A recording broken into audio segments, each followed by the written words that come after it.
সে গতকালকে কি করেছে জানো? আমাকে রান্না করে মুরগি, তারপর সবজি এগুলো ধরে নিয়ে বলে কাকিমা আপনি বের হন, আমি রান্না করছি। এটা কোনো কথা হলো? বাবা ওরা কয়েকদিন ছুটি নিয়েছে, ও তোমাকে হেল্প করছে, যাতে তোমার কষ্ট লাঘব হচ্ছে, তাই না?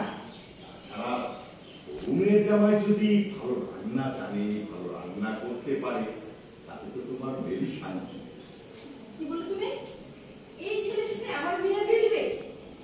হ্যাঁ রেডি, এবার তুমি কি বললে?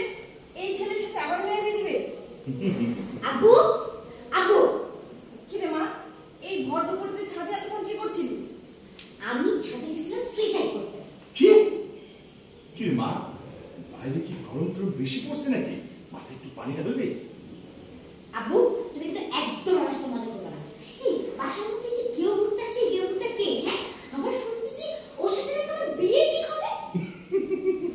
এই তোকে বলেছি না, জানিস খুবই ভালো ছেলে। এই যে বাসায় ঢুকে তোর মাকে রান্নার হাতে মুক্তি দিয়েছে। রান্না করুক আর যাই হোক, আমার বর এটার মালিক।